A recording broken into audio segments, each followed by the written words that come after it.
You're listening to the True North Success Podcast.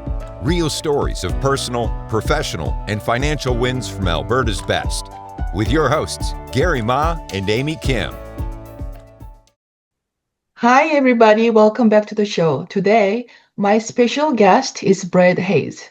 Brad Hayes is the president of Robertson and Consulting Ltd., a leading geoscience and energy advisory company serving industry, governments, and regulators since 1972. Brad leads the company's work in advancing geoscience knowledge to meet the needs of today's evolving energy landscape. He specializes in supporting efficient and ethical and environmentally responsible development of essential petroleum resources, while also guiding projects across water resource management, helium and lithium exploration, carbon storage, and geothermal energy. Brad is known for translating complex subsurface and energy issues into clear insights for decision makers and the public. It's a great pleasure to have him on the show today. Welcome, Brad. Thank you, Amy. It's a pleasure to be here. Awesome. So, Brad, I gave a quick overview of your success, but can you fill in the detail of what your business is all about and who are your main clients and how long you've been doing this? Okay, so I've been with Petrel Robertson since 1996, so 29 years now. The company was actually formed back in the 1970s as a consultancy to the oil and gas industry, mostly focused around acquiring and interpreting seismic data. But the company became quite a bit more diverse over the years in terms of the types of work that we do. When I joined in 1996, we were bringing on a group of very experienced and well-educated geoscience professionals to help broaden the scope of what the company was doing. So with that group, I did a lot of work in my early days at Petrel in exploration studies, trying to help industry understand where exploration and development opportunities lay ahead, primarily in the oil and gas game. We got involved in a lot of different issues. We did expert witness testimony around a series of hearings around gas and heavy oil that happened in the early 2000s.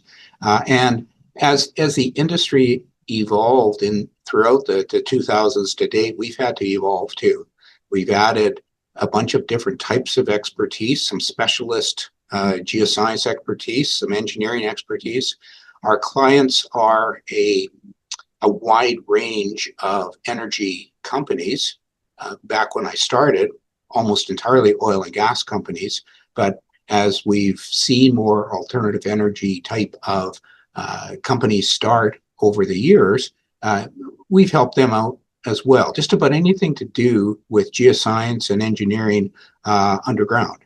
So things that you mentioned before, like carbon capture and storage, has become a very big piece of business for us now. Helping companies trying to develop geothermal energy projects. We've actually co-founded a couple of companies that explore for helium in Alberta and Saskatchewan. We've also assisted companies that are exploring for lithium in oil field waters in Western Canada. So as the energy field expands, what we've had to do is to diversify our interests, but it all comes back to applying that really good knowledge that started with the oil and gas industry in both geoscience and engineering, and applying it in all the different ways that society demands today. Mm-hmm. Yeah. So that's an amazing story. I love that. So there are a lot of competitions in the petroleum, space and other alternative energy space. What sets you apart and what comes naturally to you that others may find challenging, like personally and professionally? I think what has set us apart over the years is that we've had large, we had a large partnership of six geoscience professionals, all with postgraduate degrees, about 20 years ago. So we developed a reputation for very in-depth knowledge and the ability to solve difficult issues using geoscience. We all were experienced with working in the oil and gas industry, so we had a really good understanding of how the industry worked and what industry clients wanted, as opposed to just giving them sort of academic results. The reason that our core staff and our partnership is smaller today is that one of the things we undertook in the early 2000s was to start using some of the ideas that we had developed about developing new types of oil and gas plays, and we actually spun those out. And so our the fellow who was our president in 2007 left the company to join a couple of our biggest clients to help them out in developing their business further. And similarly, one of our active partners today is also the president of an international oil and gas exploration firm. He's still a part owner of our company, but he spends all his time working with them. So we've taken a really good sort of academic and industry backgrounds and applied them in a lot of different ways. And I think there really haven't been many or any other companies that take exactly the approach that we do. And so I think that's been a real key to our success over the years. I see. Yeah, that makes sense to me. So, for listeners who wanted to get better at, developing complex energy and subsurface issues, whether they are in industry or government or education, what advice would you give them? Are there any strategies that you rely on help people understand the complicated topics more clearly? I think that for any of these areas, whether it's sort of call it conventional oil and gas or the new energy areas, what people need to understand is that none of them are simple.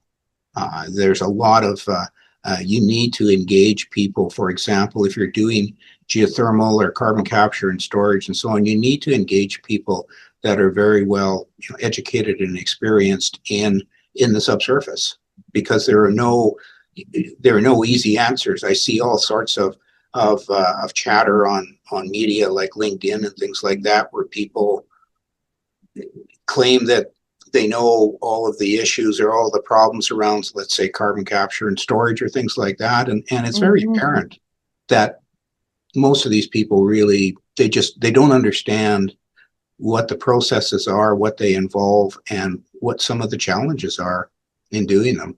It's a bit like, I think everybody's starting to understand, for example, how challenging it is for the oil and gas industry to build pipelines to the West Coast. Now, that's not something we deal with directly, but what people understand, I think, is that yes, there's a lot of issues. It's very complex.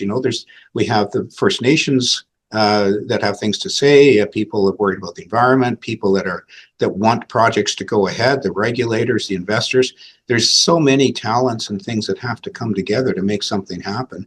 It's very similar in when you actually do the exploration and the development and the extraction in the subsurface, whether it's oil or gas or geothermal. There's just so many different things that you have to have expertise at your fingertips. And so we provide some of that expertise, but we have to work with other people too. Yeah. So, like, speaking of challenges and complexities with working with the multiple parties, and it's sensitive to environment and the parties that are related to depends on direction of development. What is one of the biggest challenges you've had to overcome in your career? That's there have been a number. It depends. I guess it depends on what areas you're looking at. But I think I guess I'd say the biggest challenge would be that when you're dealing with uh, uh, investors or regulators or people that are not sort of, they're interested in what you're doing, whether it's oil and gas or carbon capture and storage, but they're not really well versed in the field. They might be coming in from outside to regulate or coming in from outside to invest, trying to help these people understand what the issues are and how much work really needs to be done in order to develop the sorts of projects you want to develop. We worked with an investor last year who they were accustomed to working on mining projects, so working oil and gas type projects was a little different for them, and they wanted to explore for lithium in oil field brines, which is a really exciting new area and potentially new source of lithium, which of course is really important for batteries and things like that. And we led them to an area in the United States where there wasn't a lot of data, but we put together a plan to gather new data and to understand what the resources might be, and to help develop a plan to explore for these resources. But what they didn't really understand is that a lot of times when you do this type of work, when you're looking for new resources, you don't always succeed. Sometimes you say, I'm going to evaluate this area. I want to find out whether I can do whatever I want to do, whether it's lithium or geothermal or whatever. And then you do your work, you take your measurements, you gather your data, and you come back with the answer. And the answer is, I don't think it's going to work. There's not enough resources, or there's not enough heat, or there's not enough of what you're looking for. And it was a big challenge to help these folks understand that, hey, we did the work in this area, but this area just doesn't stack up. And that's something that it's hard for people that aren't really used to the exploration and appraisal game to understand that you don't always succeed. Yeah. You can do the best job you can, but sometimes you just don't succeed. You don't have enough information. It's not economic, whatever. So. Yeah. So not every exploration leads to the success, and it's such a new area and very new industry that everybody's not nowadays looking into developing as an alternate energy source. So I can relate your story to my story as well. Like when I am, working on my land development, sometimes I do a lot of, it requires a lot of feasibility analysis up front, but doesn't mean that every deal is profitable. So sometimes we have to walk away, and that is a part of a business. That Exactly. also helps to make sure that we are only working and focusing on the projects that are creating the profits, right? So Yeah, and I mean when we worked, or when I worked primarily in the oil and gas industry, back in the day when a lot of exploration was done in Western Canada, it was kind of accepted in the big companies that they would put together an exploration program every year, and they would drill wells in different areas and they would only expect 1 out of every 5 or 1 out of every 10 wells to work, because they just knew that we just didn't have the information for certainty. And so at some point you do everything you can, and then, as I say, the next thing you got to do, the only way you can find out is to drill it. And sometimes you drill it and you fail, sometimes you succeed, and you have to design your business accordingly. And that's a very, very tough principle, I think, for a lot of people to understand that aren't involved in that type of business, whether it's exploration or whether it's the business that you describe. Yeah, I can tell. I can see that challenges, and I think like that setting that expectation. So what they expect from this exploration doesn't mean always be successful, but as long as we have like a faith and believe in this developing the energies and the opportunities, need to be a little bit more patient and and have that same vision, and the vision will bring to the success. I think that might be something we need to talk with our investors, and that make sure that we're on the same page. Yeah. mean, we've done a lot of work over the last couple of years with a company that has one of the big carbon capture and storage hub projects, as they call them in Alberta, and we've helped them out with understand their subsurface geology, and we've mapped and we produce models, and we've done a lot of work with them to help submit information to satisfy the regulator so that the regulator will allow them to drill their wells and start injecting their CO2. And, they've put years of work into this, including our work. And it's still at the stage right now, well, they're still going through regulatory processes. There are other people around that have concerns about how their project might affect their the things that they want to do in the subsurface. And ultimately, they still have to get in there and start injecting a lot of carbon dioxide to find out whether or not everything has worked.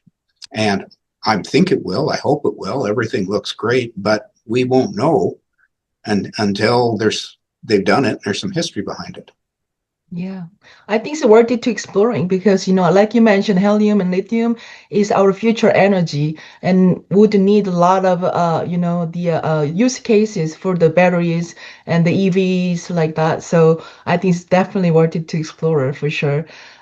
So could you tell us a little bit more about how did you get into that energy, that underground, what's going on underground? Is there something you always interested in learning about what's going on in the underground, or you had a passion about, the developing the alternate energies? Like, could you tell me more about your background and how did you get into? It's really evolved over a long time, and I think that's the case for a lot of people. Is perhaps when they finish high school, they think they have some areas they're interested in, but you never quite know where it's going to go. So I knew when I was in high school, we had a geology class, and I found it was really interesting. So I enrolled in geology at the University of Toronto, and I started taking my courses, and I didn't really know exactly where I was going with it. After my second year, I spent a summer in the field exploring for minerals in Northern Ontario. And that kind of convinced me that I didn't want to do that for a living. It wasn't my thing, although it was a very interesting experience. The following, just as I was finishing up third year, the following year, one of my professors called up and said, there's a guy from Shell Canada that's interviewing for summer students. Why don't you go interview with him and see what that's like? And I did. And I took my first summer job at Shell, and that just really got me interested in those aspects of geology in the oil and gas game. But and then I went on to graduate school and did my doctorate and came out and worked in industry and drilled oil and gas wells and things like that. But I was interested in a bigger range of things than I could do at an individual company, which is why I joined Petrel Robertson, because it gave me the chance to look at different areas, to apply my knowledge in different places. And as I say, I've kind of evolved over the last 25 years, same way the company has, into these more diverse areas. And I just keep finding that it's really, really interesting as I go along, and that I've learned enough things that I think I can share those with a lot of other people when it comes to energy matters. And I've gotten into, I don't know if you call it energy advocacy, but talking a lot about energy. I've got a massive open online course at the University of Alberta on the 21st century energy transition that's grown out of my interest. And I've just taken what I already know and have done a lot of extra research and have collaborated with a large number of experts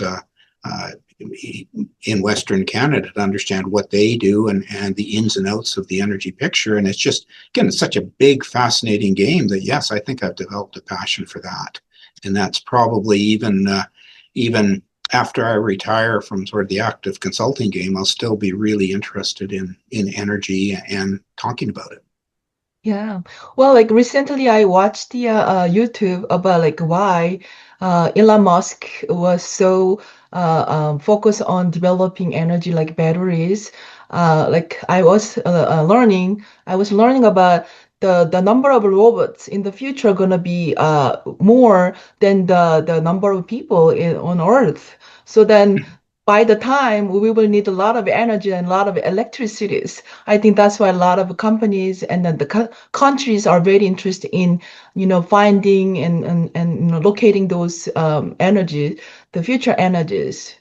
So Yeah, and you can. That's a really big picture that you're talking about, but where I think a lot of people uh, need to understand a bit more is that we've got this big vision, this big picture about more electricity, more energy, and that, but we can, if we're going to succeed in producing more energy and electricity, then we have to have a whole lot of individual projects or individual things that actually do that job. So we have to, drill another oil well. We have to develop another geothermal field. We have to build another wind array. Whatever it is, and every one of those things have all of their own issues with respect to technology, economics, supply chains, regulations, resource density. There's just so many things, as I said before, that go into all of them, and somebody or some group of people have to solve all of those problems before any particular project will come on stream and help increase our energy supply. Which is one reason. One of the things I feel really strongly about is people saying, "Oh, we'll be off oil and gas by 2040, or we'll be doing all this by 2035, or we'll be just doing electric vehicles by 2030." Well, we're already seeing very clearly that that's not going to happen, and it was to those of us that actually do projects and understand how difficult it is to actually make constructive things happen. When people brought out, "Oh, we're going to only have electric vehicles by 2035," my only response, and many of the people I work with, was, "Well, what year is it going to be that they're going to admit that that's not happening and they're going to roll it back?" And indeed, that has happened in 2025 in Canada. The federal government has said, "No, we're not. We've put it on pause, but they're going to come back and maybe just forget about the EV mandate or put it way off into the future," something like that, because they're starting to understand that don't have enough lithium, don't have enough financing, they don't do the job for people. There's a lot of reasons. We're going to have a lot more electric vehicles by 2035, but we're going to have lots of different kinds of vehicles then too. yeah, absolutely. I can relate to that, and I agree with you. I don't think oil or the coal not gonna go anytime, go away anytime soon, and we are not ready for that yet. Like a lot of people talking about future energies, but our infrastructure are not ready for built for that yet, right? And then even especially the countries like Canada, in winter can be very cold, and the battery doesn't perform very well during winter. I learned so. Mm-hmm. Yeah, absolutely. Yeah. So Well, yes.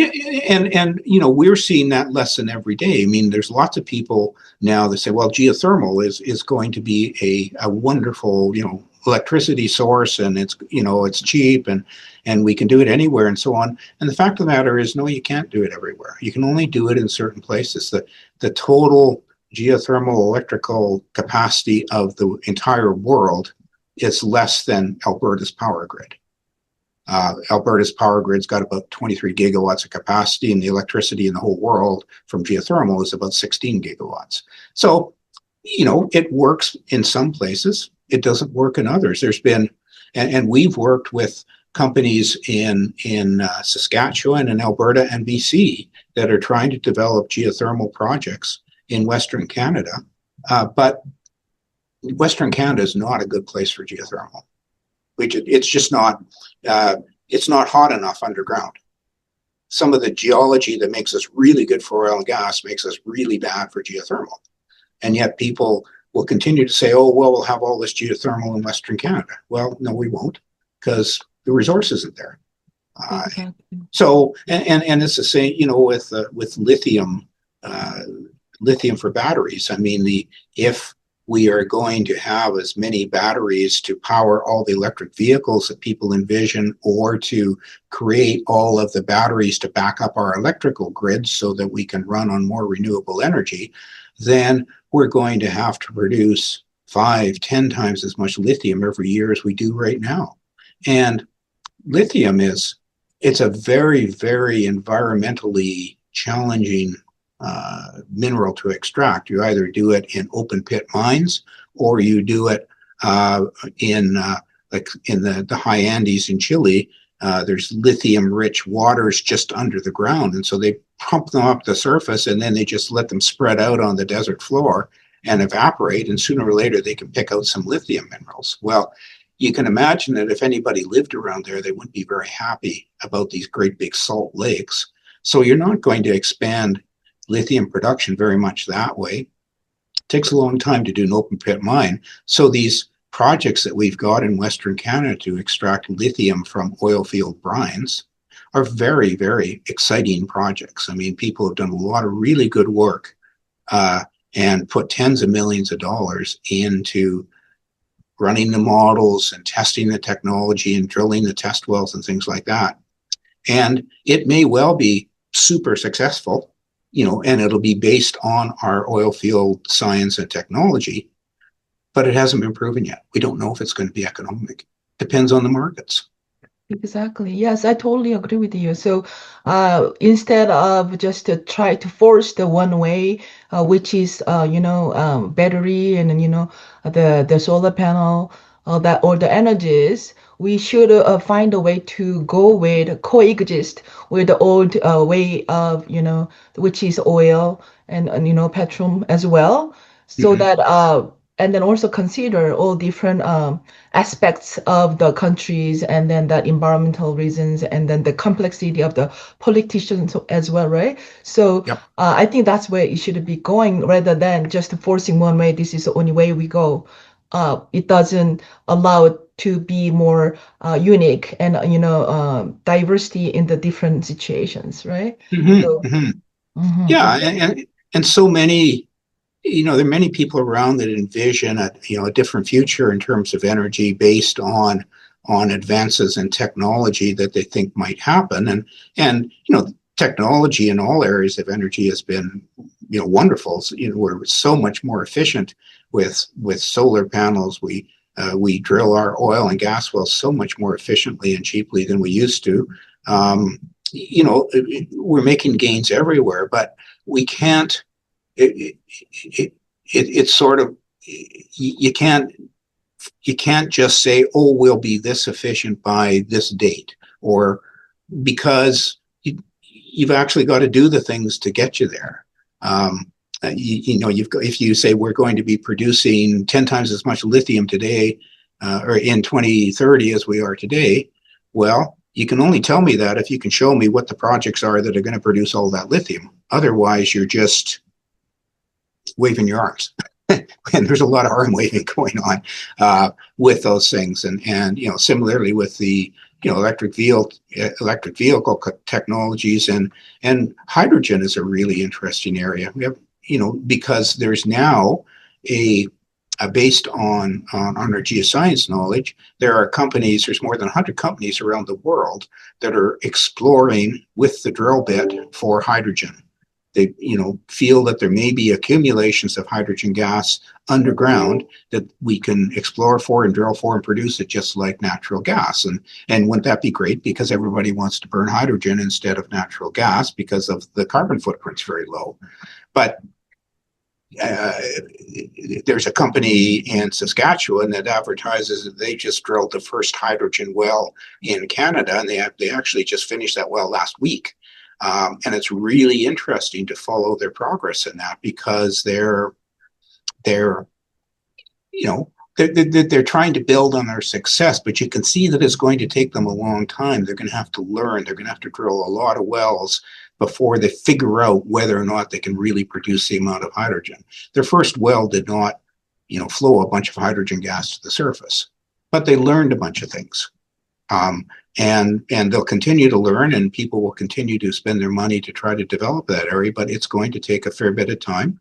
And again, it's going to continue to leverage off of all of the geoscience knowledge that we built up in the oil and gas industry and all the drilling technology and things like that. So there might be natural geologic hydrogen in the future, but even if it exists, it's going to be a long time before we get a lot of it out because we've got so much to learn. Exactly. Yeah. So I think when if we can just leave it up to the market, the people can get into with a free market and then explore all the like pros and cons, and then in terms of the cost wise and then the environmental wise, then I think eventually we will start to learning better, and then what energy makes sense for each areas and countries, rather than forcing one way to do it, right? And I was even thinking these days, lots of inflation going on these days. So instead of having gold, we hear a lot about investing in gold and silver to hedge that inflation. So I was thinking, instead of having even owning the gold or silver physically at home, investing in those mining companies and then drilling oil companies. So that was my idea. So it sounds like you're doing very well for you and your business, and a lot of professionals are looking toward the future and looking at how they can create real passive, monthly cash flow, such as investing in stocks or, or the, like mining companies or even real estate to enhance or even replace their current active income. So what are your thoughts about this? Hmm. I definitely don't have as much expertise in that area. I mean, what we've say what I've done as part of the Petrel team over time is we've helped to say start up some of these new exploration companies, and you put some of your energy and your work and your knowledge into them, and maybe a little bit of your own money to invest in them, and then hope that investment will return. And it's a bit like the exploration game. You can do all the work, and most of the time you'll fail.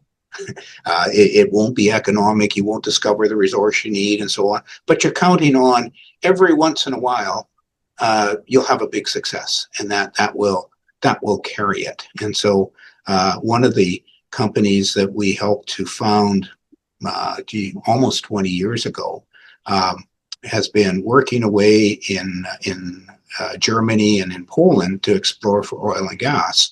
Of course, they've had many challenges, not only geological challenges, but regulatory and legal challenges, just because in the European Union, people aren't as keen on supporting oil and gas development.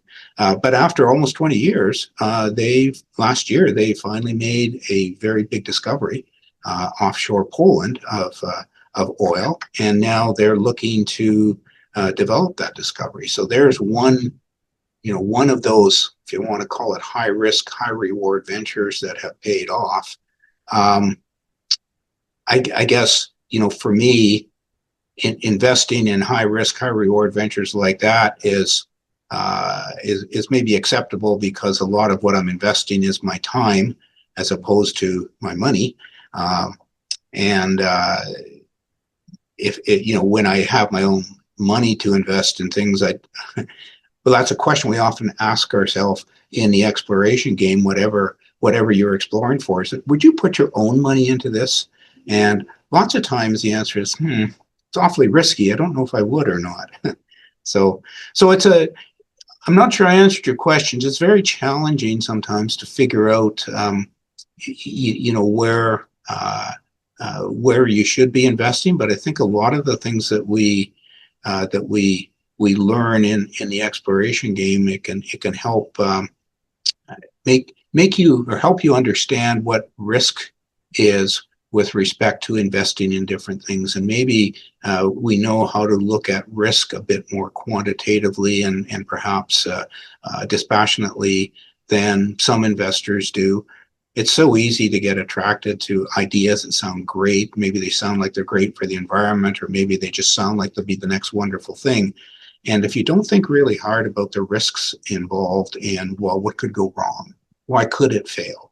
Then sometimes you won't be making the best investments. And that's one thing I think that professionals in my game bring to the table is as you really do start to think hard about the risk about anything that you do. And that's probably a pretty helpful aspect of thinking about what to invest in. Right. So what I'm hearing from you is that when you get into investing, even like the business, there will be always risks and unknown risks too. And the matter of finding out what are those risks and those risks can be mitigated before it happens, right? And based on the risk analysis.